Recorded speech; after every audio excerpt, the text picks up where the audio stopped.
Good evening, everyone. My name is Utkarsh Punjabi, and welcome back to the Grass channel. Together, we make grass greater than chess. Okay, so welcome to the Game 3 coverage of the games that were played yesterday between Magnus Carlsen and Jeffery Xiong. We already saw in Game 1 that Magnus tried to blunder the game on two separate occasions, first with Queen to B7, and Jeffery missed the right continuation, bishop to D5, and then towards the end of the game where he pushed, I believe, G4, G5, and again, young Jeffery missed the right continuation there. In Game 2, we just saw an absolute masterpiece, just a textbook class on how to play an endgame, and we already know Magnus Carlsen is considered to be one of the greatest endgame players of all time, so it's not any doubt. So welcome to the Game 3 of the Magnus Carlsen Revenge Tour. Just to kind of hype you up, guys, this might be one of the best chess games Magnus Carlsen has played, at least online, if not at least for the past couple of years. This actually reminded me of one of the games where Fischer played, where he just enforced his will on the chessboard on his opponent like only Bobby Fischer can. So without further ado, get ready for one of the best games you will see, not only in this tournament, but potentially in 2020. Okay, so Magnus is up 2-0 in the match so far, going into Game 3. He has the white pieces, young Jeffery has the black pieces, and Magnus opens with knight to F3. We have the Reti opening on the board. We have C5 from Jeffery, the Sicilian variation, and with E4, we do indeed transition into the Sicilian defense.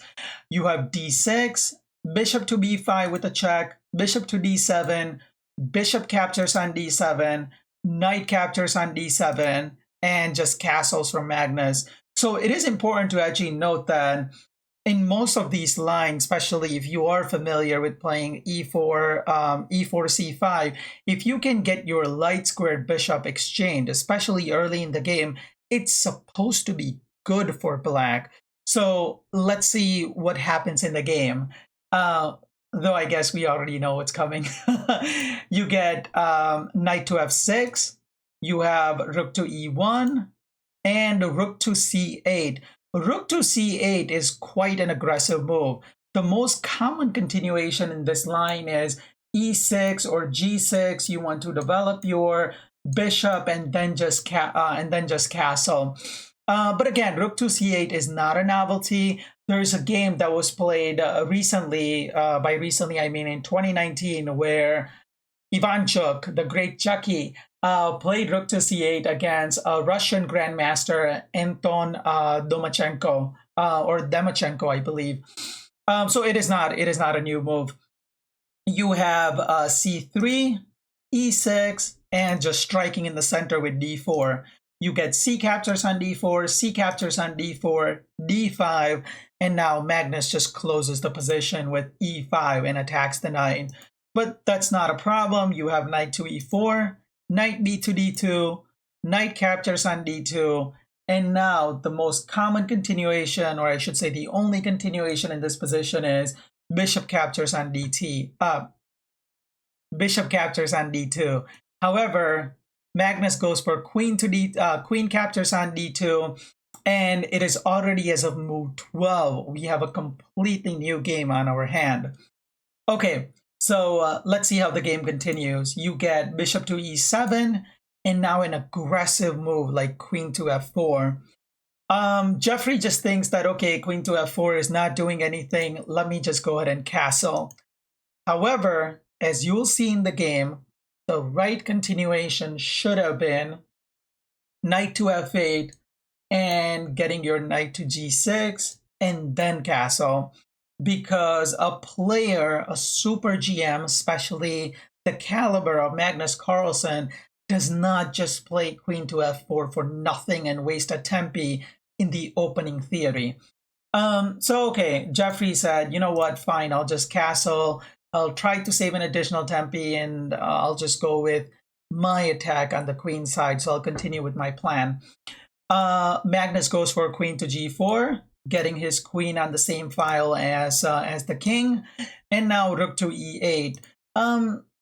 Rook to e8 is actually a fine move. There's nothing wrong with it, but from positional advantage point of view, you want to play queen to h8 just in case you then have to play rook to g8 and you have to potentially get your forces involved. So the most precise continuation would be king to h8. But okay, there's nothing wrong with rook to e8, to be honest. Okay, so after rook to e8, you get h4. Magnus just goes for his plan, and he just turns into Bobby Fischer, the alpha zero mode, essentially. After h4, we have queen to c7. So Jeffery says, okay, fine, I'll continue with my plan. And if need be, what's the plan here? I can get my queen to c2. You're attacking on the king side. I'll attack on the queen side. And if need be, I can just bring my queen easily back to g6, and I will not have any problem whatsoever. So Magnus continues with his plan, bishop to h6. And this is where, if you had your queen on h8, you can capture. You could have been able to capture. Now, of course, you can't capture because, well, that's an illegal move. And here, shockingly, on move 16, Jeffery goes for g6. The right continuation is actually bishop to f8. And we have already shown you that once you bring your queen to c2, which is inevitable, you want to have a square for your queen to retreat to. In that case, it would have been g6, and you have this bishop that would be very powerful in your defensive tactics, I suppose. Okay, so instead, sadly, Jeffery plays g6, and now we get queen to f4. What's the idea behind queen to f4? Well, Magnus is just very ruthless and unapologetic. He wants to play g4, so now he can also take away the f5 square away from the queen. So once you play queen to c2, which is again inevitable, you will not have access to f5, you won't have access to g6, and of course there is no access to e4. That's easy to see. Jeffery says, okay, I'm not concerned, and he says, okay, fine, I'll just continue with my plan of queen to c2. Okay, and Magnus does indeed go for g4 and takes away the f5 square, and this is just too dominating. Like I said, if this doesn't remind you of Fischer's infamous game where he just enforced his will and said there's nothing you can do to his opponent. I mean, this is basically Magnus's tribute to Bobby Fischer. And this is the beauty of chess, right? That you have two fighters essentially, right? To make a connection between, say, UFC or boxing. And you have player A who's trying to enforce his or her will on the chessboard with his or her preparation, and you have player B that's trying to do the same thing. Well, let's see who the better man or better woman is. Let's find out. So after g4, you have to start pushing your pawns immediately. And by pushing your pawns, I mean b5, b4, a5, a4, and just go for a rapid expansion. However, Jeffery plays a slow move like b6. And Magnus goes for b3. I mean, this is just turning to a very sad position really quick. And Jeffery continues with bishop to a3. Bishop to a3 is such a sad move that once Magnus plays king to g2, Engine is just screaming that, hey, you need to take your bishop back because this knight is ready to jump to g5 and you need to capture. You need to take that monster knight away. And also, right, like, let's appreciate how beautiful of a move king to g2 is from Magnus, because not only does he have h4 to h5 ideas, not only does he have knight to g5 ideas, but now he has opened up the h file for his rook. So again, just a beautiful masterpiece from Magnus. So after king to g2, Jeffery continues with queen to b2, but now you get knight to g5 with checkmate in 2. So of course you have to block. You get rook to e7, defending the f7 pawn. However, there are still major problems in this position. Especially the bishop and knight are just completely blocked out of the game. I mean, let's just take a look at them. This bishop and knight are placed beautifully, right? Just defending everything. So this is why it was very important, especially at the beginning of the game, to either go for, especially if you get a structure like this, to have your knight, sorry, why doesn't this work? Oh, there we go.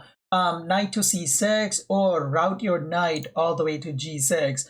And this is where having your bishop to a square like f8 would have been tremendously useful. So if needed, if needed, you could have brought your queen in earlier. And if you can get your attack in with b7, b7, b5 or a7, a5, that would have been a lot better. But now this is just a positional suicide. I mean, we're on move 21 and you could just say, hey, young kid, throw in the towel. This is gonna get very ugly. And this is where after rook to e7, Magnus Carlsen goes from Bobby Fischer mode, or you can say Mikhail Tal mode, where you are just going for the most brutish lines, even though they're not the most precise lines. You're just pounding your opponent and you just checkmate your opponent in like 25 moves. This is the beauty of Magnus Carlsen. He goes from Bobby Fischer mode to Anatoly Karpov mode and plays a beautiful move like rook to d1. So he says, look, I have everything I need on the king side. There's nothing you can do, but instead I'll just now slowly improve my position, slowly get my other pieces into the game, and then I'll just checkmate you. I don't have to go for the most forcing lines. And I think it was Garry Kasparov who once said that Magnus Carlsen is a dangerous combination of Bobby Fischer and Anatoly Karpov, that he can go for the most ruthless combination of moves, but on top of that, he can also turn into Anatoly Karpov when need be and just play positional beauties. So, okay, he goes for rook a to d1. You have rook c2, going for some chances on the second rank, but again, it's just useless. Rook to e3, trying to double up on the f file, but now you get rook to c3, and Magnus is finally ready to push the pawn. So he goes for h5. You have queen to c2, rook captures here. I mean, honestly, practically everything is winning, right? You can go, you can go rook captures on c3. You can go h captures on g6. You can also go bring your rook to the h file. You can also have some ideas of just sacrificing your knight. I mean, practically everything is winning. So Magnus goes for one of the best lines. I mean, again, when everything is winning, there is no best line, I suppose. Okay, so rook captures on c3, queen captures on c3, and like I said, we're on move 25. The material on the board is equal. However, Engine is screaming +7.5 for Magnus. I mean, that is just ridiculous. I mean, truly amazing. Where is that 7.5 coming from? Well, that bishop and knight are doing a great job, right? Okay, so after queen captures on c3, you get knight captures on h7, king captures on h7, bishop to g5, and now, of course, you have to give the advantage back, material back, and you have to take your king back as well. So you get king to g8, bishop captures on e7, finally bringing the bishop back into the game. So bishop captures on e7, but now a beautiful move like rook to c1. What's the idea? Well, rook to c8, followed by a check, and I already have my queen eyeing the f7 pawn, and there's nothing your queen can now do to get back in the game because all of these diagonals are just essentially blocked. And of course, my rook is already on c-file, so you don't have any counter chances as well. So just a brilliant move by Magnus here. So you get queen to b4, rook to c8 with a check, knight to f8, and now h6. You get g5 attacking the queen, just making basically a legal move, and now h7 with a check.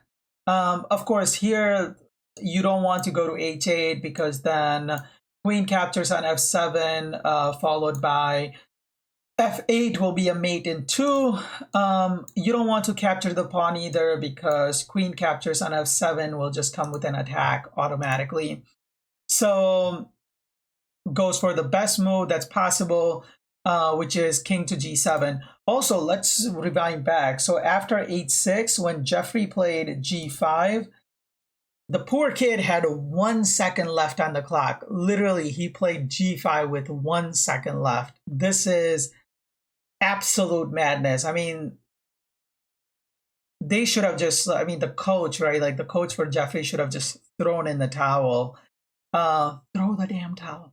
Okay, so after g5, you get h7 with a check, king to g7, but now the h-pawn gets promoted to a queen, king captures on h8, queen captures on f7, queen captures on d4, rook captures on f8 with a check, bishop captures on f8 with a check, queen captures on f8 with a check, and like I said, I mean, this game should be rated R, considering the positional dominance that Magnus got practically out of after move 16, move 15, right? And now Magnus just basically plays combinations where he's just trying to pick off as many pawns as possible. So you get king to h7, queen to f7 with a check, king to h8, queen to h5 with a check, king to g7. Let me pick up your g5 pawn with a check. So queen captures on g5 with a check, king to h7, queen to e7 with a check, king to h8, queen to f6 with a check. He's hoping that if the king comes here, then he can just gobble up this pawn with a check. So just gaining an additional tempo.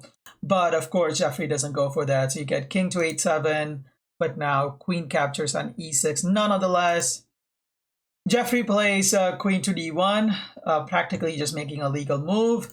But after queen to f5 with the check, king to g8, and now with e6, Jeffery Xiong resigned the game on move 44. Why did he resign?